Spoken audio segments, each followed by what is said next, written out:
ಇಷ್ಟೊಂದು ಮಹತ್ವ?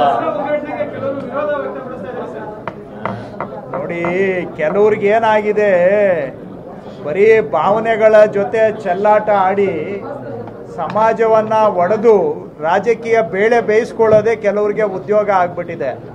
ಜನಗಳ ಜೀವನವನ್ನ ಕೂಡಿಸೋದಾಗ್ಲಿ, ಸಮಾಜ ಕಟ್ಟೋದಾಗ್ಲಿ ಕೆಲವ್ರಿಗೆ ಬೇಕಾಗಿಲ್ಲ. ಸಮಾಜ ಒಡೆಯೋದೇ ಉದ್ದೇಶ ಕೆಲವ್ರಿಗೆ ಉದ್ಯೋಗ ಆಗ್ಬಿಟ್ಟಿದೆ. ಅಂಥವರಿಗೆ ನಾವೇನು ಹೇಳೋಕ್ಕಾಗೋದಿಲ್ಲ. ಇವತ್ತು ಬಾನು ಮುಷ್ತಾಕ್ ಅವರು ಅಂತಾರಾಷ್ಟ್ರೀಯ ಮಟ್ಟದ ಒಂದು ಪ್ರಶಸ್ತಿ, ನೊಬೆಲ್ ಪ್ರಶಸ್ತಿಯನ್ನು ಬಿಟ್ಟರೆ ತದನಂತರದ ಸಾಲಿನಲ್ಲಿ ಸೆಕೆಂಡ್ ಇಯರಲ್ಲಿ ಇರುವಂಥ ಒಂದು ಜಾಗತಿಕ ಮಟ್ಟದ ಪ್ರಶಸ್ತಿಯನ್ನು ಕನ್ನಡ ಸಾಹಿತ್ಯಕ್ಕೆ ತಂದು ಕೊಟ್ಟಿದ್ದಾರೆ. ಹಾಸನದಲ್ಲಿ ಅವರು ಭಾಳ ವರ್ಷ ಇಲ್ಲೇ ವೃತ್ತಿ ಮಾಡಿ, ಇಲ್ಲೇ ಜನಪರ ಹೋರಾಟ ಮಾಡಿ, ರೈತರ ಪರ ಹೋರಾಟ ಮಾಡಿ, ಮತ್ತು ಅನೇಕ ಶೋಷಿತ ಮಹಿಳೆಯರು, ಈ ಧರ್ಮ ಆ ಧರ್ಮ ಅಲ್ಲ, ಈ ಜಾತಿ ಆ ಜಾತಿ ಅಲ್ಲ, ಬಡವರ ಪರವಾಗಿ ಹೋರಾಟ ಮಾಡಿರ್ತಕ್ಕಂತಹ ಜಾತ್ಯತೀತ ತತ್ವವನ್ನು ಇಟ್ಕೊಂಡು ಧರ್ಮಾತೀತವಾಗಿ ರೈತರ ಪರವಾಗಿ ಹೋರಾಟ ಮಾಡಿರ್ತಕ್ಕಂಥ ಒಂದು ಮಹಿಳೆ ಅಂತಾರಾಷ್ಟ್ರೀಯ ಪ್ರಶಸ್ತಿಯನ್ನು ಕನ್ನಡ ಸಾಹಿತ್ಯಕ್ಕೆ ತಂದುಕೊಟ್ಟು ಇವತ್ತು ನಮ್ಮ ಕನ್ನಡಿಗರ ಗೌರವದ ಸಂಕೇತ ಆಗಿದ್ದಾರೆ. ಅದನ್ನು ನೀವು ಈ ಜಾತಿ ಆ ಜಾತಿ ಧರ್ಮ ಅಂತೇಳಿ ನಮಗೆ ಬಂದಿರೋ ಪ್ರಶಸ್ತಿಯ ಗೌರವವನ್ನು ನಾವು ಕಳೆಯೋದ್ರ ಬದಲಿಗೆ ಕನ್ನಡಕ್ಕೆ ಸಿಕ್ಕಿರುವ ಕನ್ನಡದ ಒಬ್ಬ ಹೋರಾಟಗಾರ್ತಿ, ಸಾಮಾಜಿಕ ಕಾರ್ಯಕರ್ತೆ, ಬಡವರ ಪರ ಹೋರಾಟ ಮಾಡಿದ್ದಾರೆ.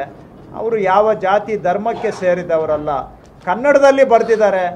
ಅವ್ರ ಮಾತೃಭಾಷೆ ಯಾವುದು ನನಗೆ ಗೊತ್ತಿಲ್ಲ, ಆದರೆ ಕನ್ನಡದಲ್ಲಿ ಬರೆದು ಇವತ್ತು ಕನ್ನಡದಲ್ಲಿ ಪ್ರಶಸ್ತಿ ತಂದು ಕೊಟ್ಟಿದ್ದಾರೆ.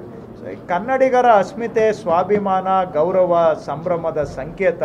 ಇದನ್ನು ನಾವೆಲ್ಲ ಸ್ವಾಗತ ಮಾಡಬೇಕು. ಅದನ್ನು ಬಿಟ್ಟು ಸುಮ್ಮನೆ ಅದರ ಹೆಸರಿನಲ್ಲೂ ಕೂಡ ಸಮಾಜ ಒಡೆಯುವಂಥದ್ದು ಇದು ನಿಜವಾಗಿ ಒಳ್ಳೆಯ ಉದ್ದೇಶ ಇರುವಂಥವ್ರು ಮಾಡುವ ಕೆಲಸ ಅಲ್ಲ.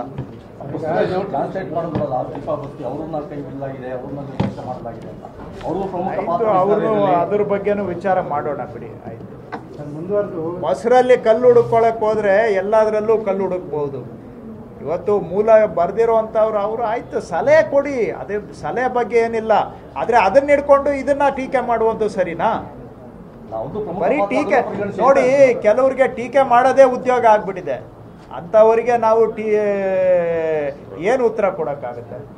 ಬಿಡಿ, ಇರಲಿ. ಅವರು ಸಮಾಜದಲ್ಲಿ ಸ್ವಾತಂತ್ರ್ಯ ಇದೆ, ಮಾತಾಡ್ತಾರೆ. ಏನೋ ಒಳ್ಳೇದು ಮಾತಾಡಿ ಸಮಾಜ ಕಟ್ಟುವಂಥದ್ದು ಮಾತಾಡಿದರೆ ನಾವು ಕೂಡ ಅದನ್ನು ಟೀಕೆ ಮಾಡಿದರೂ ಅದನ್ನು ಕಿವಿಗೆ ಹಾಕ್ಕೊಂಡು ಸಕಾರಾತ್ಮಕವಾಗಿ ಪ್ರತಿಕ್ರಿಯಿಸ್ತೇವೆ. ಅದು ಬಿಟ್ಟು ಸಮಾಜ ಒಡೆಯುವಂಥದ್ದು ಎಲ್ಲಿಗೆ ತಗೊಂಡೋಗಿ ನಿಲ್ಲಿಸ್ತೀರ? ಕೊನೆಗೆ ಒಂದು ಮನೆಯೂ ಒಡೆಯೋವರೆಗೂ ಬಿಡೋದಿಲ್ಲ.